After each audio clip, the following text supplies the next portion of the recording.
Hello, everyone, and welcome to this week's edition of the Village Law SEQFC preview show. My name is Darren Lutton, and we have a cast of thousands this evening.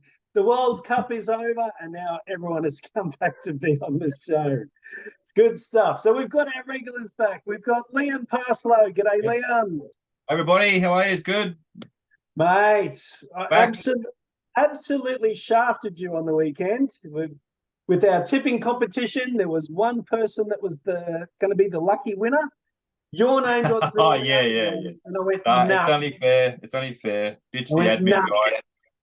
He's not getting the $100 KPI credit. And gave it All to right, someone else. I get free KPI stuff anyway, so I'm all right. Yeah, that is true. That is true. And he's back from 2 months in Cyprus. Tony Jorkis. G'day, Tony. Good evening. Good evening, everyone. How are you all? Good, mate. What's I don't know if you've kept abreast of local events, but anything caught your eye recently? Olympic got relegated. Did they? Oh, Yeah. Really? Surprise. Really? Did you? I didn't see that. Did you see that? Did you see that that? snuck up on me. That snuck up on me. It's about the only thing I kept an eye on, NPL results. We might come to that a little bit later. We've got guests. We've got guests from 3 regions this evening, with possibly a 4th joining us partway during the show. So let's get it cracking. Let's start. So we might just run through the leagues just so that I don't lose my place and forget any competitions. Right. Gold Coast Knights winning the league.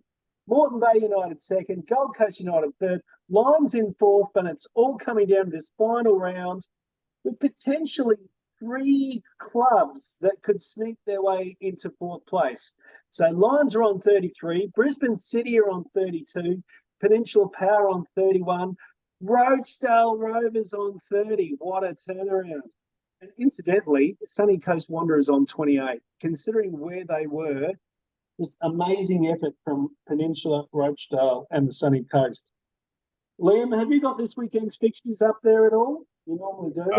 Fixtures, I will in a second. But yeah, I'm just on those fighting for that 4th spot there. Yeah, it's really great to see Penn Power. I mean, they were in a lot of trouble, weren't they? They were a few weeks ago. Yeah, they were well gone, and no, good on them for getting back. But while I've been stalling and doing that, I now have the fixtures for this upcoming week. Yes. So out of those 4, who's playing who?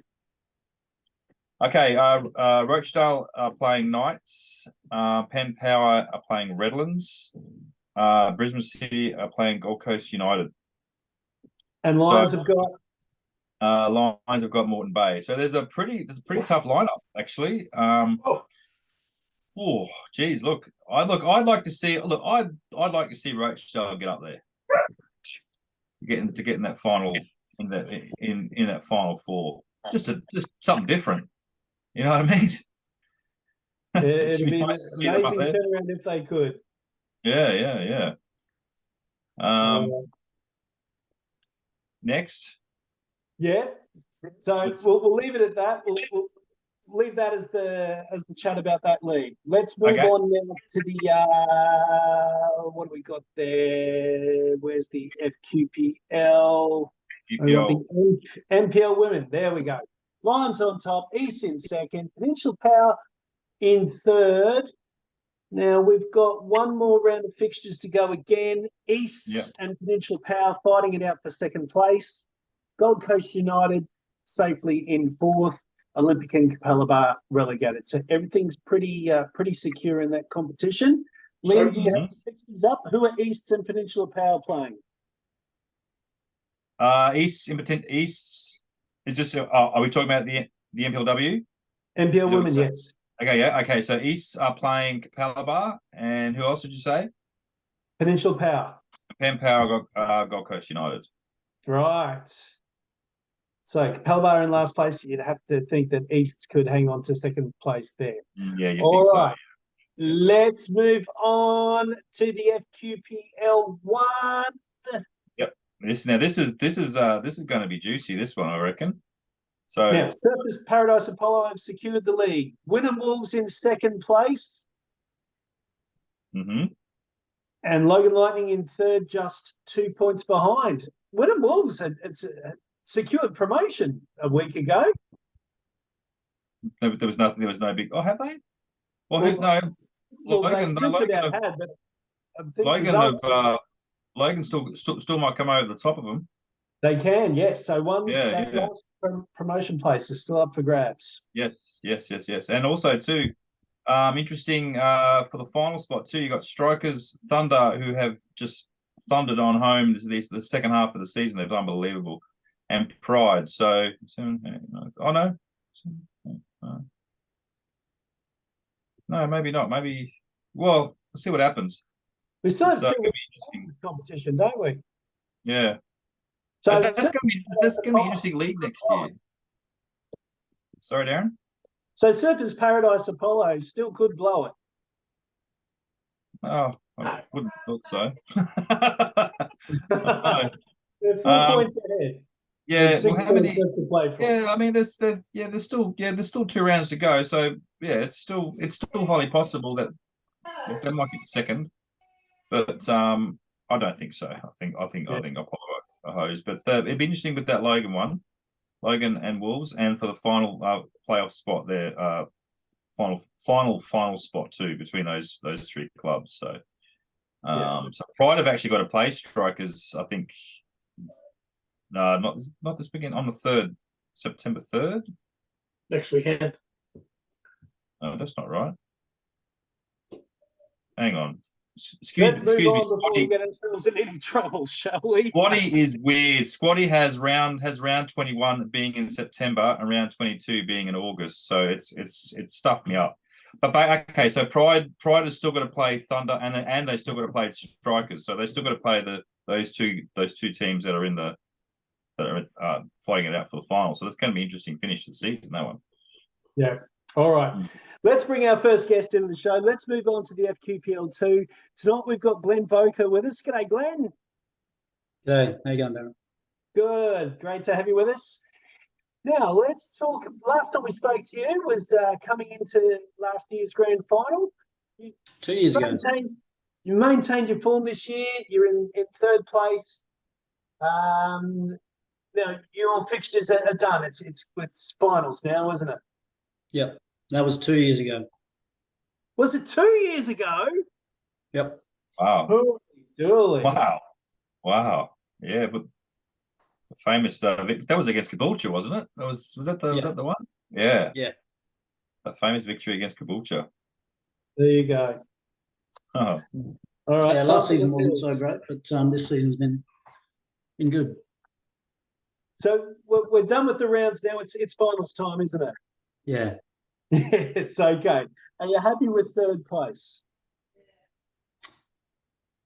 Considering we'd been written off at the start of the season, I think a number of the tipsters had us at being relegated. So, yeah, you could say we've overachieved in external markets. No, it's been good. I think third place. I mean, Broadbeach were far and away the best team in the league this year. They were very strong, well coached, well drilled, good players in key positions. And St George got away to a really good start, and they gave us a really good, gave us a bit of a touch up out there when we played them in the first round. And they've been sort of maintained and been strong despite some injuries and other things through the year. But yeah, we just had too many draws in the second round which meant that we didn't quite get as close as we would have liked. So 6 draws for the season out of your 22 games. Yeah. How have you assessed the league this year, Glen? Has there been an improvement?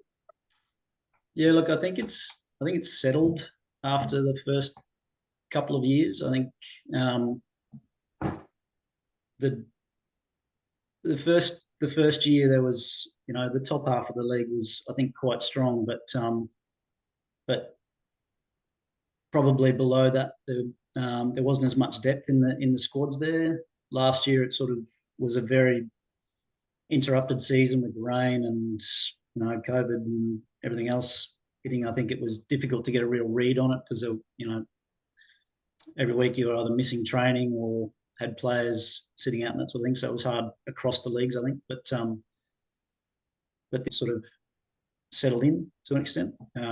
As I said, Broadbeach far and away the best. I think Maroochydore did really well to get into the league, and it was probably just a difficulty with the travel and the resources and so up there. They had a good young group and some really good players, and I was quite surprised at how they finished so low, because they played some pretty good football at times. But I think the league sort of settled a little bit more. There were no easy games this year.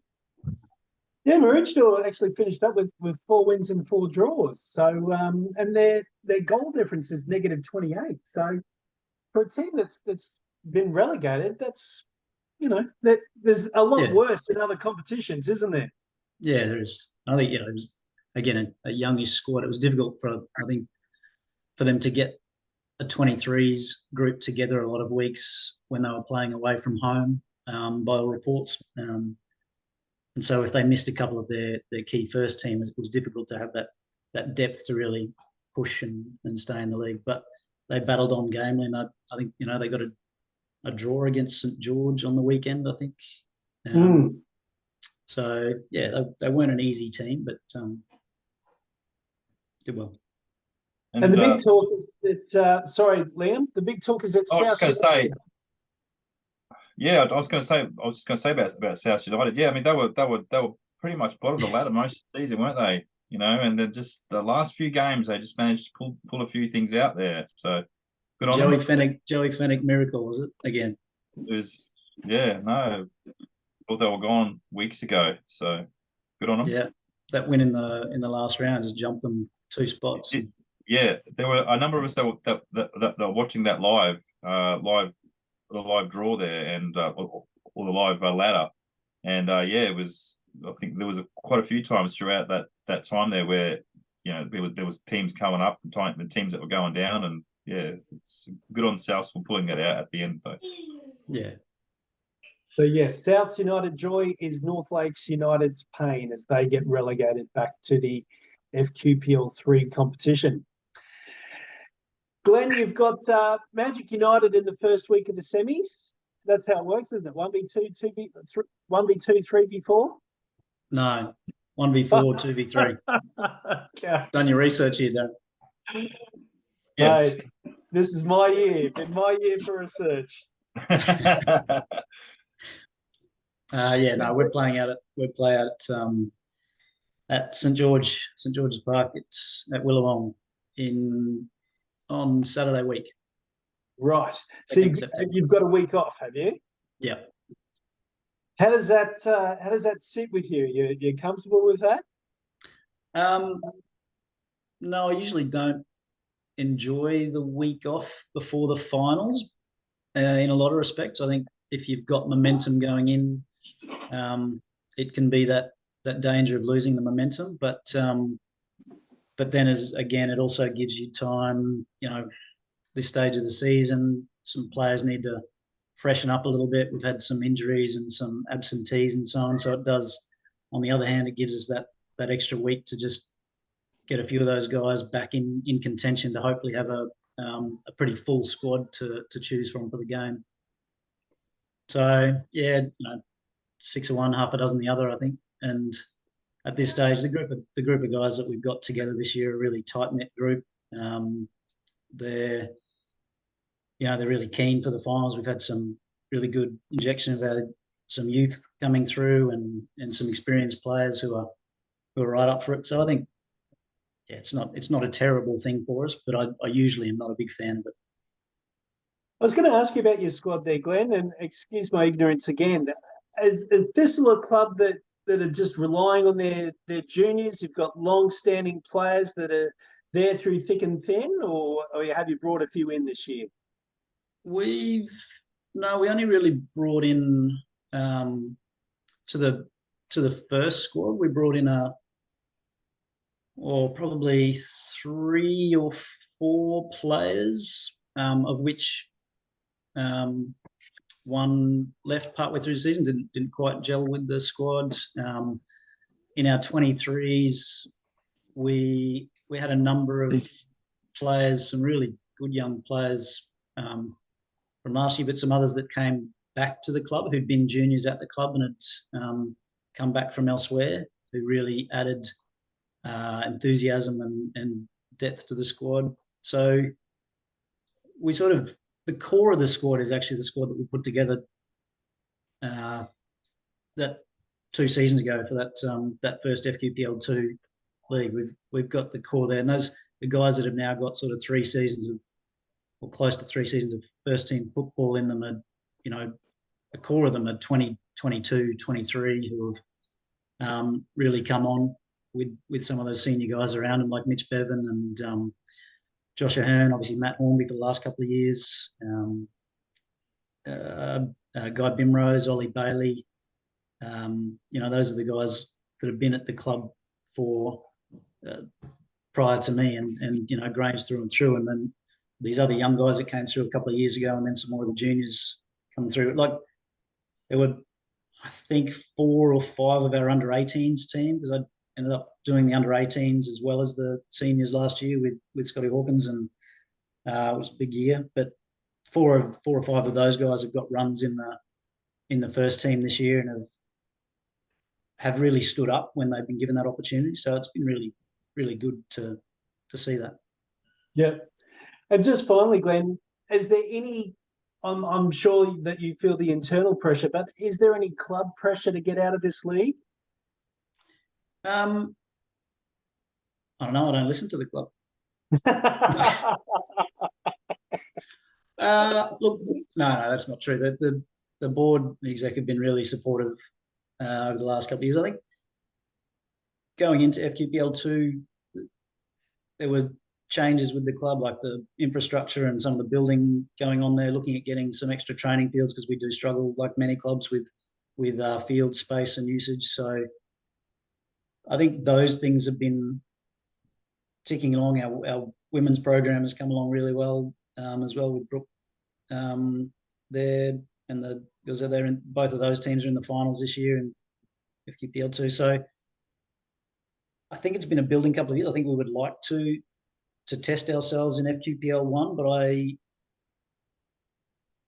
and that's where I think I see the club going to. But there hasn't been a pressure to rush the transition there. You know, I've been around football long enough. I don't want to be a yo-yo club. I don't want to be involved with a yo-yo club that's up and down and so on. I think we're really trying to build a base, and that's why we've got, you know, brought these young guys in and the senior guys. It's building a base that makes it more sustainable, and a bit of succession planning going on there. So, you know, we'd like to get there. We were close this year. We were close 2 years ago. So it's now a matter of sitting down with the club in the off season and really working out what the goals and the idea is. But pressure, I don't think there's pressure as such. Yeah. All right. Good things will come if you build the right foundation. Yeah, sounds like you're going about it the right way there, Glenn. Well, good. Depends on who you ask. All right, thank you very much. All right, let's move on now to the FQPL3 South Coast men. Let's bring in another one of our guests, and it's the previous show tradition at the moment that we have ex-Raw players on the show.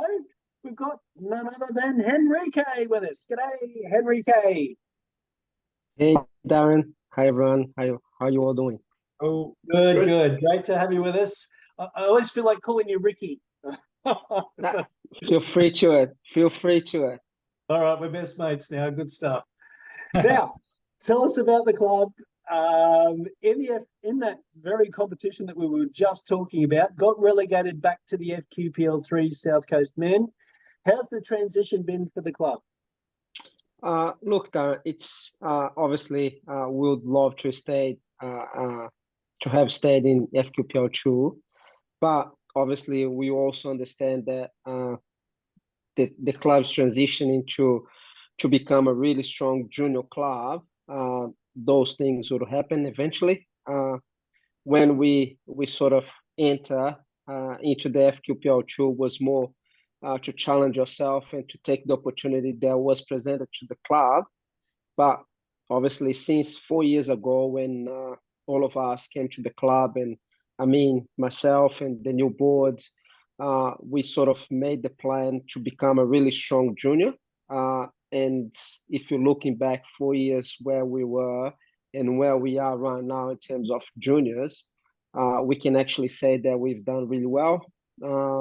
So obviously, as I say, we need to have a strong seniors to inspire the juniors to stay at the club.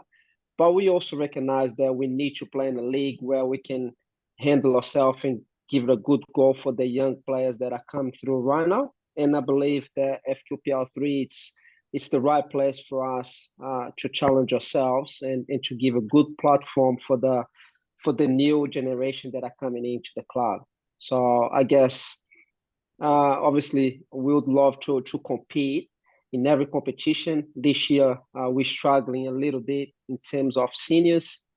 But as I say, it's all going to plan until our new clubhouses being built this year, new fields coming in.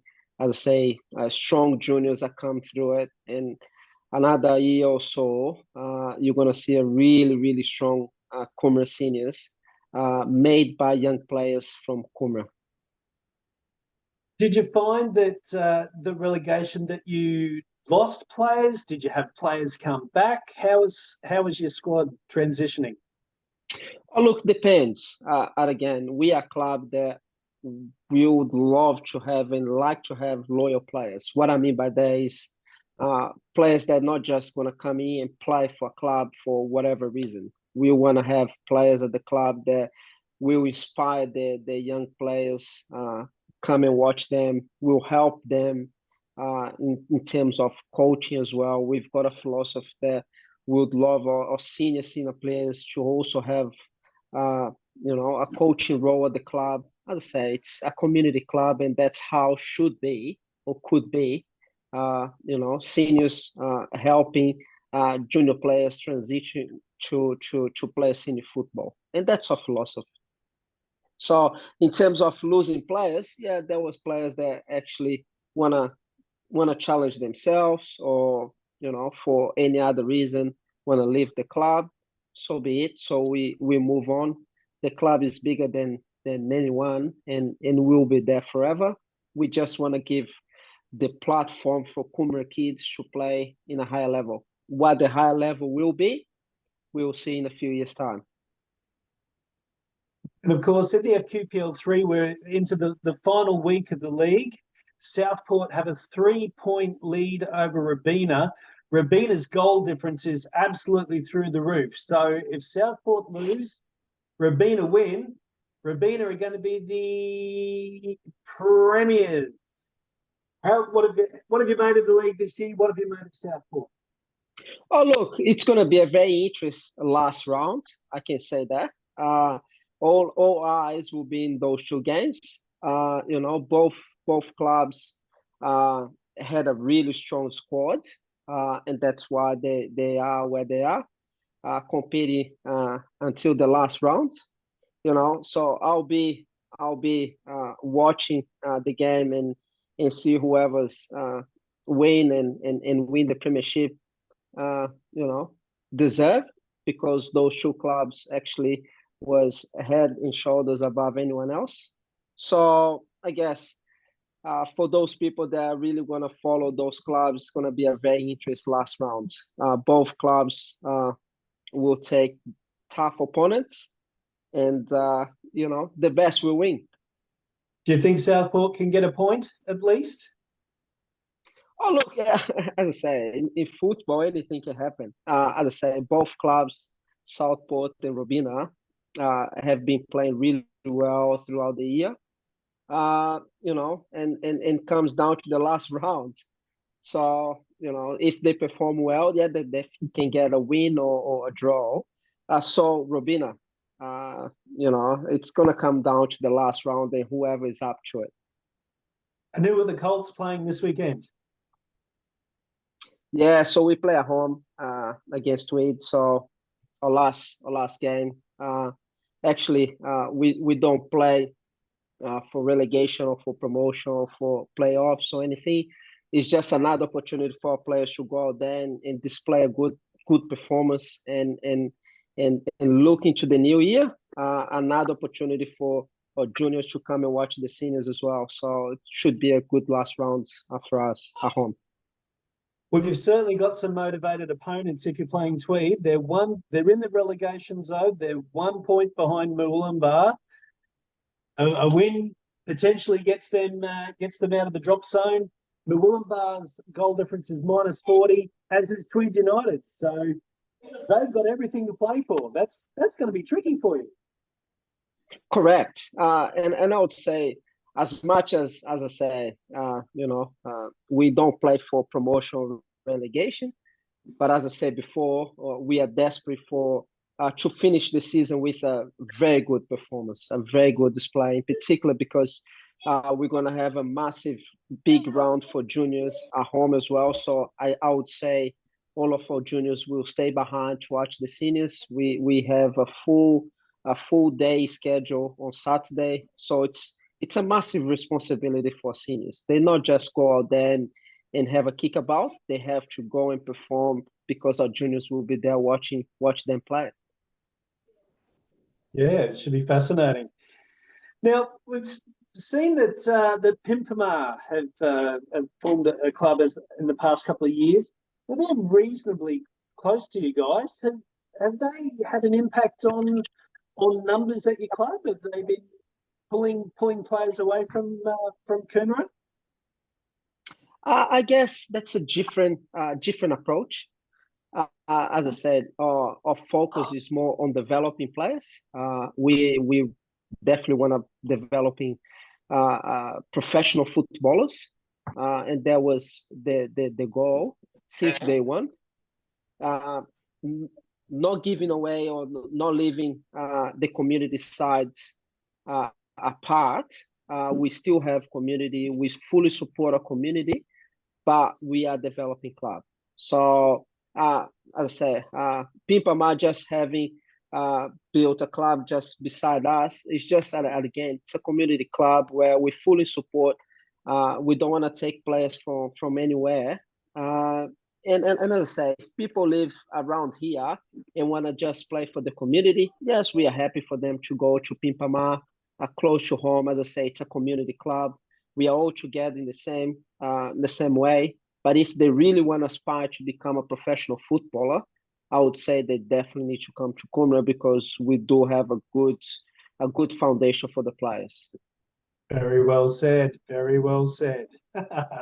Just quickly looking at the other South Coast competitions, Broadbeach United have won the league. Ormo got promoted. Another club that's near Coomera in second place. This is in the FQPL 4, so they'll be moving up the league next season. Pimpama just missed out on the finals places in 5th place. In the FQPL South Coast Women, we've always mentioned Gold Coast Knights this season. What an amazing team they have. Completely undefeated. Goal difference of 123 after 17 games. That is phenomenal. Magic United snuck 4th. Actually, we might still have a few more fixtures to go. So Broadbeach United are the team with the bye. One more round to go. And then the positions will be sorted. So Runaway Bay, Palm Beach, and possibly even Surfers Paradise Apollo, although that would take a miracle, could still sneak their way into the 4. Magic United holding down that 4th place. All right, let's... Well, we lost your sound, Darren. The women's coach, I believe he's an assistant for the under-23s. Yeah, the coach for 23s and club president. There you go. He's everywhere. It's Nick Basile. Nico, how are you? Very good. How are you? Thanks for inviting me, and thanks for letting me be part of the show. Great to have you with us, mate. You must be absolutely shattered with. You must be at the club every night of the week. Yeah, 5 nights, and yeah, it's a lot. It's a lot of football. Sometimes 6, but we're coming to one end, and it's getting close to my end of the tenure as well as club president. So looking forward to taking a little bit of time off. Yeah, well deserved by the sounds of things. Now, looking at the men's ladder, the FQPL3 Sunny Coast Men's, I see your club top of the league, 8 points, 8-point lead at the moment. You've got the bye in the final week, yes? We've got the bye. We've got the premiership. It's taken us 50 years to win, and so yeah, it's been a really good year for the team, for the boys. They've done a fantastic job. Tell us about that. Was there a weight of history on the club at all this season? No. It's it's interesting. We've had I think the last 10 years that I've been involved, we've had some fantastic coaches. A lot of coaches come from NPL. Richard Hudson, who used to be with the Fire. I think he was at Virginia in Brisbane, so he's been a very, very experienced coach.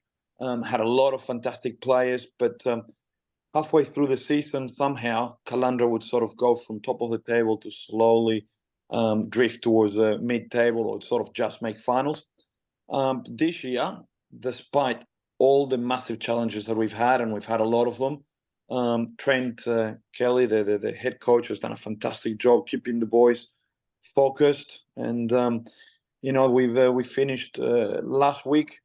We still a couple of games to go, but with the premiership in the bag. And no, I don't think there was any pressure, because I think we've for 50 years we probably underperformed.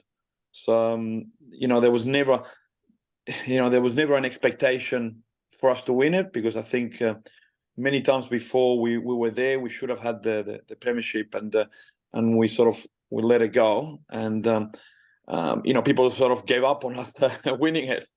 But this year, as I said, the boys, they've worked really hard. Trent has done a fantastic job. We created a really good squad with the Prems and the Premiers and the 23s.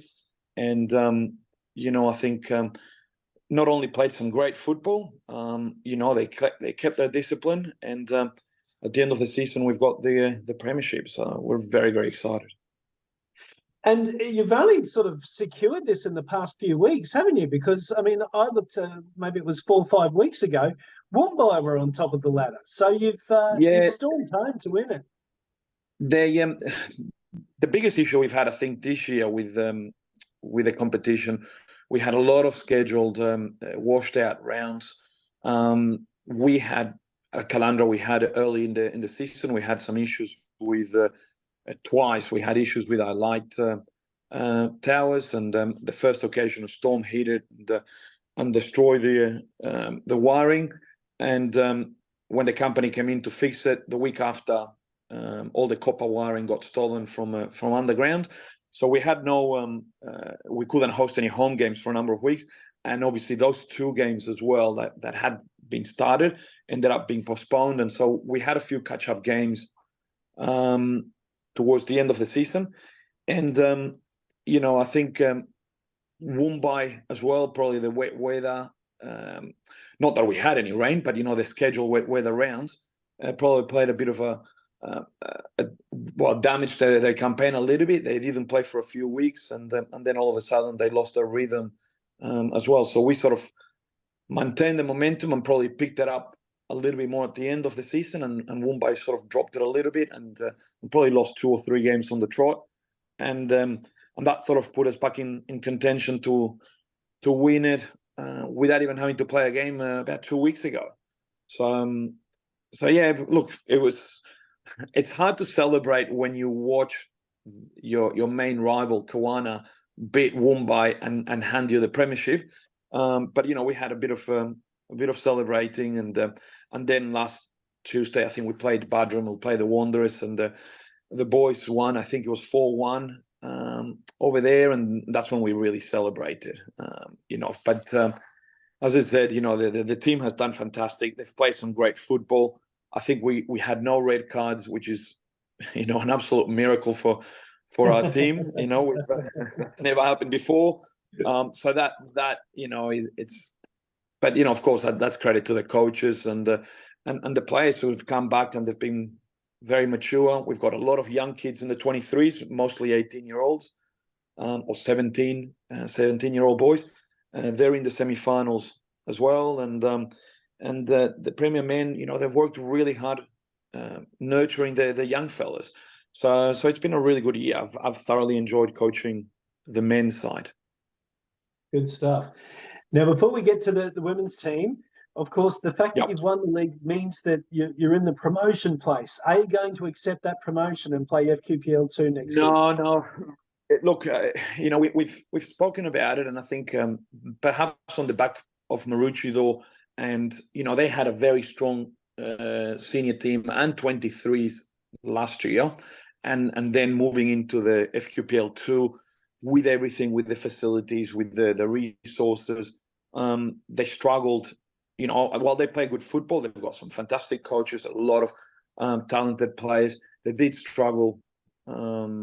You know, a little bit in the competition. Obviously, they're coming back into FQPL 3.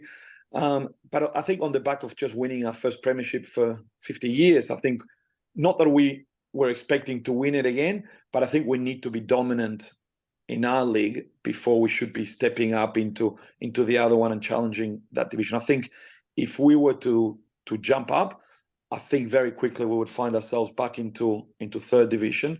You've got to remember, Sunshine Coast is a funny one. We've got the Wanderers in NPL, and we've got the Fire. So there's a lot of players that if they want to play at that level, they're playing at that level, and it's hard to convince them to do the traveling, but in a lower division. Even though it is a very good division, I'm not still, you know, if they want to travel, if they want to do all that, you go and play at the Fire, you go and play at the Wanderers. So, you know, it's very hard, and obviously it was hard for Maroochydore to attract the number of players that they needed to create a big squad. I think it'll be very, very hard for us to do the same thing. And as I said, especially after just one season of winning our division. How does that work, Nico? Do FQ get in contact with you and say, you're going up, congratulations, and you just say thanks but no thanks? Yeah. So they basically do contact and go, you know, this would be the fixtures if you decide to accept. Are you prepared to accept nomination for the playoff? And so, of course, you get the opportunity. There are clubs here that their intention is always to be a community club. You know, if I'm going to be honest, our aspiration in the past would have been to look at promotion. We had an SAP program, you know, with the boys under 9s to under 12s and the girls, and that was very, very successful. You know, so if we look at probably 4 or 5 years ago, and had we been given that opportunity, we probably would have looked at going for the playoff. But this year we've handed back the SAP, or we finished with the program. We've gone back to being a community club. And we feel that being part of the Sunshine Coast is the best fit for us at the moment.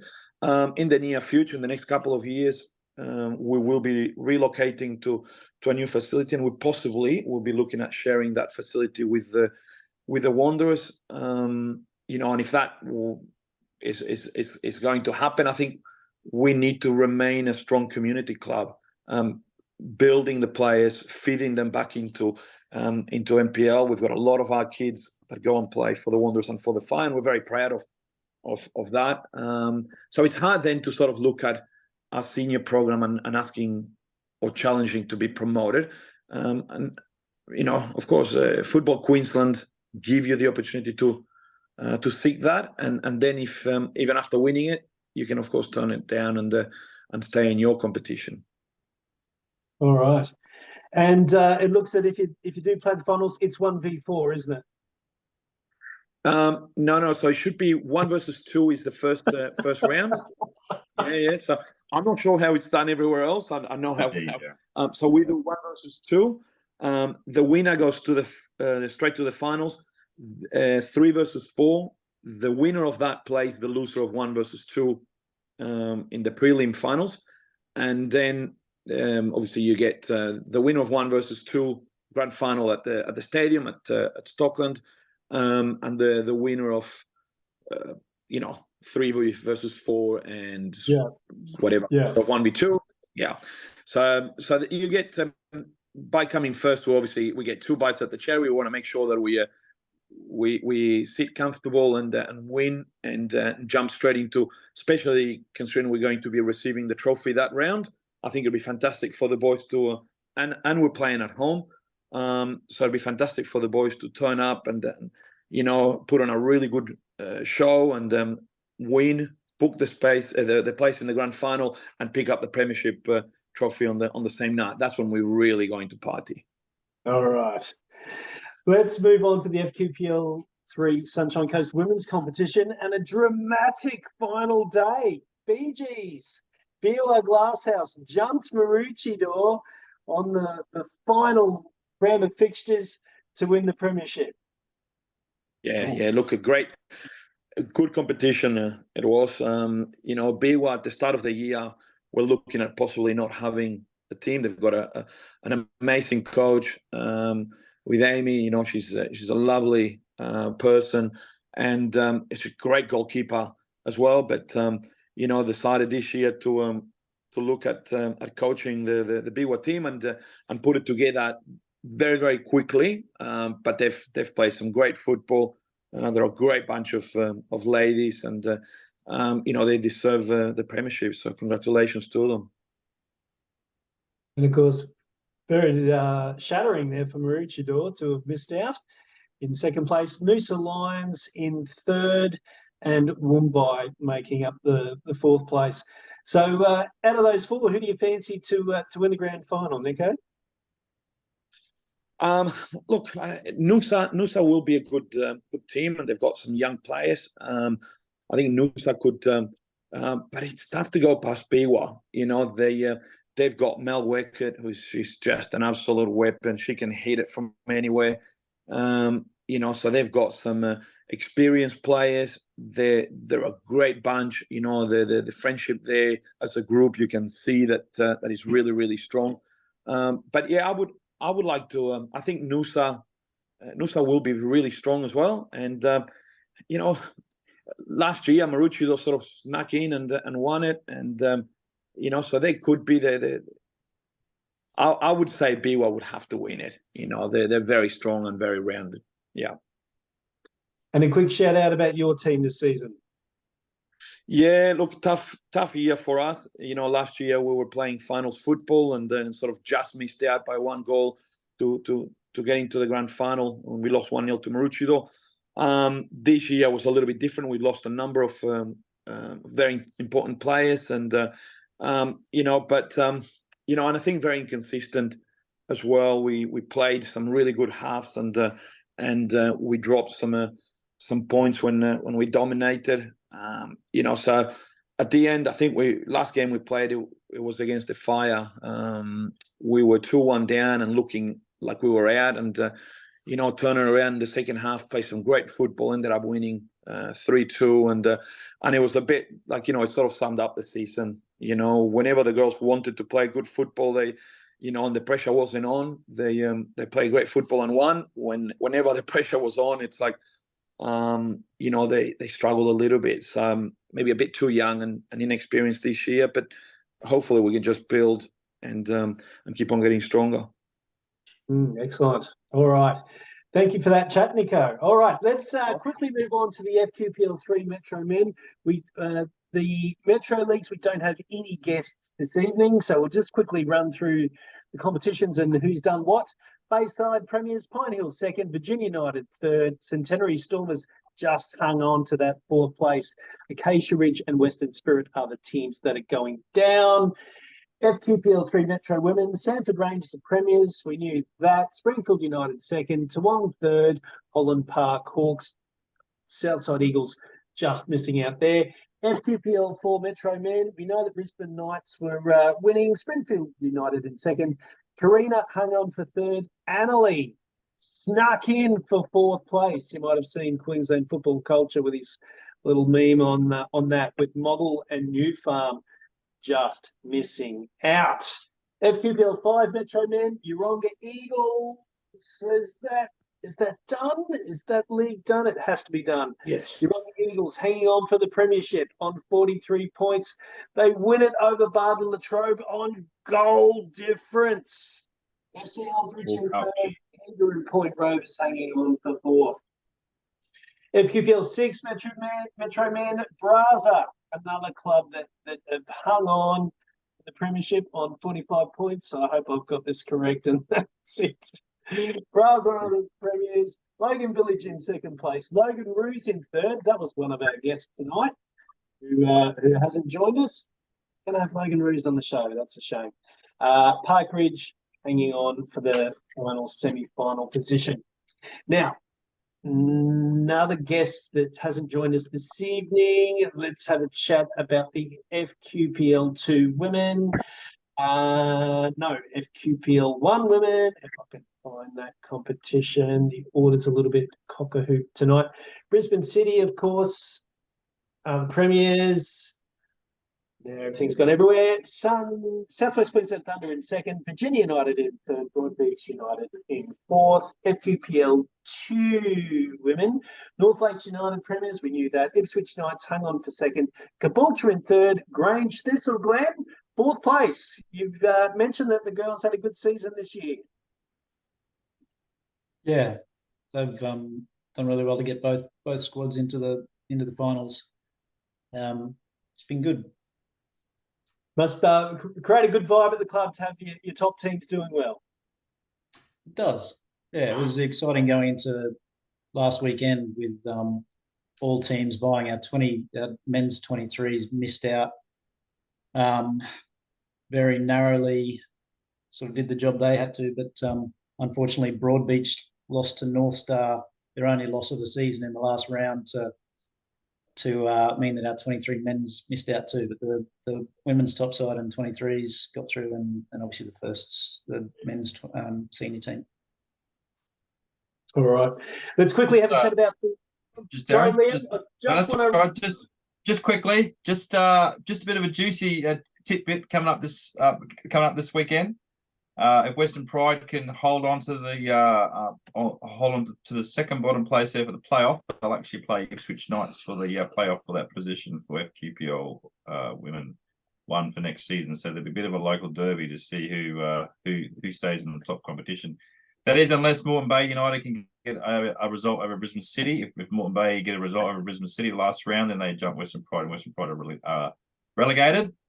But yeah, just a little tidbit there for the punters. Good timing for jumping in there. Well done, Liam. All right. Now, just quickly about the Darling Downs competitions. Now, this has been a ding-dong battle in both these leagues this season. Willowburn in the men managed to sneak home by 1 point over St Albans. Rockville Rovers and West Wanderers taking out the other semi-final places. And it was Willowburn again in the women's who won the league over Highfields Gold by 3 points. Willowburn, they just always take home the trophies on the range. Keep on keeping on, don't they, Willowburn? They certainly do. All right, guys, let's throw it open. Tony Jorkis, the floor is yours, my friend. What do you want me to say? What can I say? What do you want to talk about? The NPL? Go on. Look, it's very disappointing for me to see a club like Olympic go down. I think we're all pretty much. I think we all feel like that. It certainly went wrong for them at the start of the season, didn't it? Straight from at the beginning of the season, I said that they went shopping at the reject shop. You did, and they certainly did shop at the reject shop. You reckon that was the pulling power though? Wasn't there? I think their recruitment was terrible. Maybe the fact that they had 5 grand finals in a row, some of the boys had egos, and I would have gone the other way and would have got rid of a few of those just to refresh. What do you see happening from here, Tony? It's a tough gig to get back up. They're going to have to throw stupid money. I agree. I and I think Brisbane Strikers is a good example of that. Like a club of that size and of that caliber, they're still struggling to get out of that competition. You know, I mean, they could very well miss out on the finals. It depends what the last 2 rounds bring in that competition. Look, so it's proof that it is hard. You have to have the right settings. Olympic know all about it. They were in Capital One for 17 years. Yeah. And you know the disappointing thing for me is they have blokes like Bobby Hamilton at the club, blokes like Dixie that have been at the club for years that were willing to help out. They were just ignored. They were ignored by Royce. And I think they've both been asked that they won't be there next season. Right.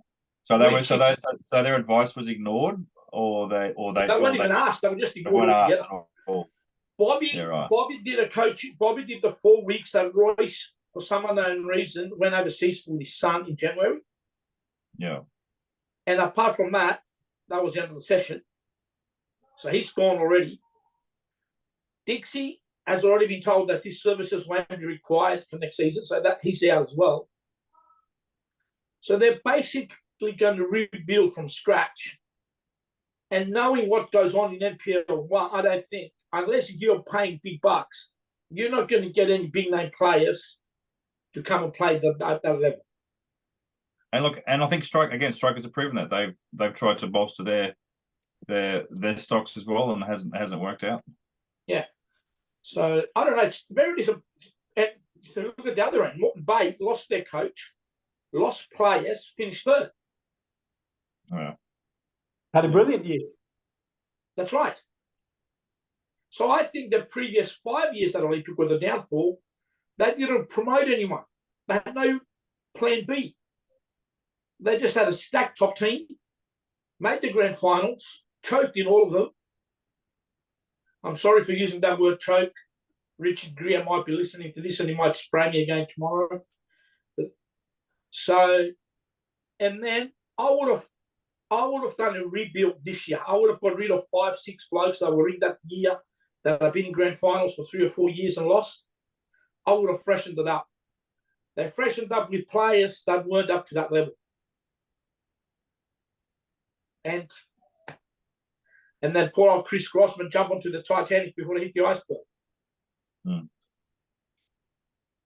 Yeah, it's going to be an interesting FQPL1 next year. There's a lot of strong clubs in that. A lot of top, like you'll have Olympic and Strikers, and then you'll have Logan, all we know. Gold Coast clubs coming through because they've all got ambition. You'll have the regular players in there like Pride and Thunder. And it's going to be interesting. Like it's getting that point now, isn't it? Where if you're not serious about funding your football to get to that top competition, then you're going to start losing out, and that might be proof of it. I just would like to throw a question out there. So on this last point, if you're serious about funding your senior football, is that the clubs start to realize that the only way to survive now is to promote young players? So would that be the case that Olympic throughout the season realize that it's time to rebuild and go with a different philosophy? Could be. I think Chris Grossman will rebuild with younger players. But you can't win that competition with younger players. You need the 5, 6 mongrels in the team that are willing to get dirty. I don't think Olympic in their current team has 5 mongrels in it. In my opinion, there's a lot of pretty boys in that team. That's my opinion. That can spray me tomorrow. That's why we love you, Tony. That's why we love you. That's why we love you. And that's why he goes to Cyprus for 2 months a year. It's too late. To win a comp like that, you don't need to play pretty football. You need to be a mongrel. Yeah. You can play all the pretty football in the world. For 5 years, they played the pretty football. And what did they get for it? An empty trophy cabinet full of cobwebs. So we're at it again. But you're not going to win an NPL 1 with a bunch of pretty boys. And that's what they follow. We might move the discussion on now. We've got two more things that we need to discuss. And Henrique, I encourage you to jump in on this one. It's been pointed out to me this week that not only have the Gold Coast clubs won the NPL, the FQPL 1 and the FQPL 2, they've also won the under-23s in those competitions as well. How strong, firstly, how strong is Gold Coast football, which, you know, we've been singing their praises all year, but there's the depth there as well. And not only that, how poor is football in Brisbane that we're not competing with the Gold Coast clubs? Henrique, I'll give you the first shot on that one. Oh, look, Darren, and this was a point of discussion between us at the club this week. So if you're looking at demographic, we've got pretty much, I believe, 25% of the players, if I'm not making a mistake. So that's a lot of players. That's a lot of players on the Gold Coast. So if you're looking for the past 10 years, I haven't done any research, but all the big talents that was produced here in Queensland mainly came from the coast. So it's not by mistake that all these clubs are doing well. Obviously, we've got a massive population here on the Gold Coast, and the clubs are not actually in the same league as it is in Brisbane. So you've got a lot of big clubs in the same region in Brisbane, so they make it tough for them to compete for the players. So it's not mistaken that we've got a great pool of talent here on the coast. All these clubs are producing a lot of players, and it's just show that if being given opportunity, we can have a lot of talents. In the Brisbane Roar or in the NPL leagues or all that sort of stuff. So it's just show that if you're looking in the right place in the right time, you're going to find the good players. Glen, you must have looked at that Broadbeach squad this season and been drooling at the quality in there, right? When we played against them, I don't really look at the other squads too much apart from on game day. But no, the teams like last year, Apollo were fantastic. Magic have been really strong. Brett's done a good job. Brett Budwee at Magic this year as well, coming in and with the squad he's done there, they've been really, really strong. Obviously, Henrique at Coomera, when we played against them a couple of years ago, you could see that there was a really strong focus on the development at Coomera and getting those players through. Look, the squads down there are great, and like I say, it's interesting. It's whether or not it's that the little brother, big brother aspect of it as well. The teams down there have been really crying out for the opportunity to play against the Brisbane teams on a consistent basis and to prove how good they are and what talent they have down there. So every week for them playing against the Brisbane teams, it's it's their opportunity to show up big brother to an extent. So I think that helps. But yeah, the production line of players coming through there has been fantastic for quite a number of years. So yeah, tough to play against down there. There's good setups. The clubs seem to be run really well. There's good coaches in the area. There's good players, and for whatever reason, it just seems to be this real renaissance of Gold Coast teams coming through and showing the Brisbane teams how to do it. So it's been good to see. Tony, you got a thought on this one? Yeah, I could see something that over the next 5 or 6 years, probably more Gold Coast teams in NPL than Brisbane teams. Because have a look at it. Apollo come up next year. Yeah. Broadbeach not far behind. Every year they seem to be getting promoted and promoted and promoted.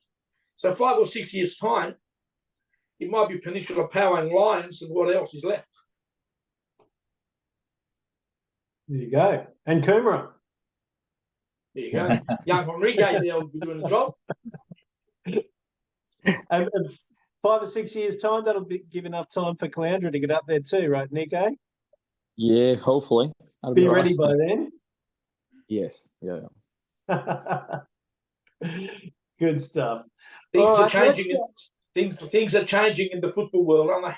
They certainly are. The landscape has changed, and it's where the money's coming from. There's money on the Gold Coast. The clubs down there are really well resourced. So You know, I was just in Cyprus for 9 weeks. Yeah, There's a team in Limassol in Cyprus in the local comp that's they've been bought by Russians. Oh wow! They won the comp. There's 3 or 4 other teams now with Russian buyers. So the dynamics of teams like my team that I support up well and the other stronger teams from Nicosia are now slipping back because all this big money is coming into other clubs, and everything's the whole world's changing. So yeah, where the money is, that's what the results are coming from. Just before you sign off there, Darren, are you just about ready to sign off? I think. I was. I just want to buy some crypto. But Lliam, tell us your Matilda stories, mate. Oh no!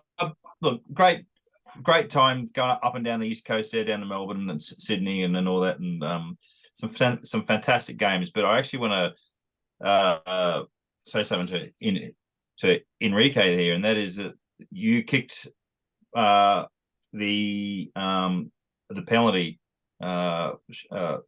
shootout, the last shot of the penalty shootout in 2011. How does it feel to have Courtney Vine overtake probably the greatest penalty kick ever? I'm happy. I'm happy for that. So yeah, you know. Were you at the game at all? Did you go to that game? No. So yeah. we had things at the club, so we continue training. And we actually put a big screen at the club, so where people could stay back and watch. Yeah.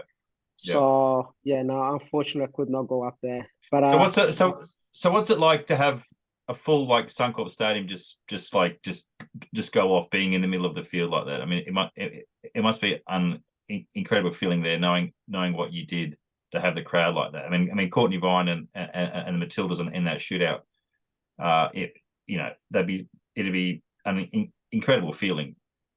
I take my hat out for them because that's, as I say, it's not easy. It's a big occasion, full house, everyone with a big expectation, and for them to deliver the way they did, head out for them.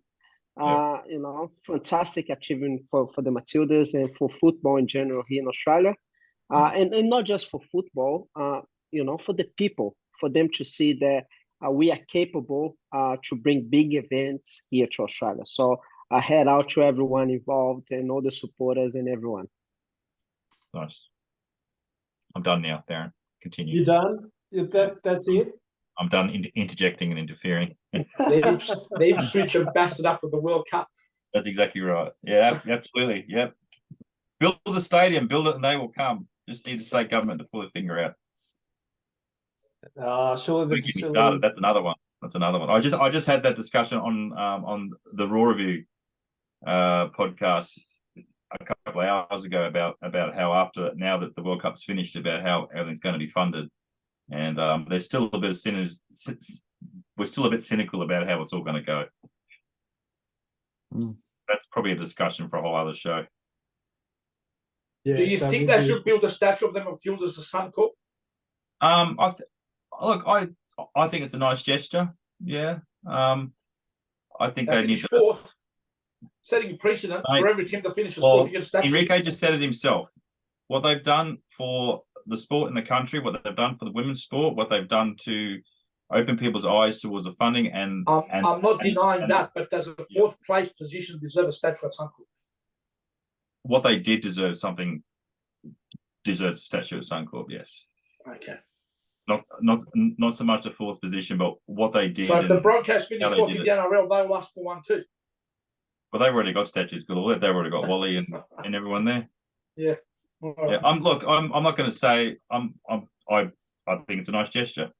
I think it's something memorable that happened in Brisbane. The Matildas were based in Brisbane. They had some great crowds in there, and they had a fan. It's probably hard too, Tony, because you weren't probably in the country to feel what the country was feeling at the time. You know, No, I came back for the semi-finals. Yeah, but I'm Yeah. I'm talking about everything. Okay, and it was and the way that football was just everywhere, you know, and the height of the women's sport in general, not just football, it really opened people's eyes. I mean, they had sellout after sellout after sellout out of every stadium up and down the East Coast for. I was watching it at lunchtime while I was overseas. Yeah, lunchtime. It must be nice watching games at a decent time. Anyway, but yeah, that's my thoughts anyway. I think it goes beyond the actual fourth place. It goes a bit deeper than that. And now we can put a scarf on someone who plays football rather than Wally. Whenever we go Fair there. enough. I don't put anything on Wally anyway, mate. Yeah, anyway. Okay. All right, folks, that's our show for this week. Don't forget to vote in our polls. We've got the best home kit and the best bar. Next week, it's the best away special event, Indigenous kit, and the best canteen. That's always attracts the most votes. Good stuff. All right, guys, this has been our show. This is the Village Law SEQFC preview show. We're done for another week. The finals are coming.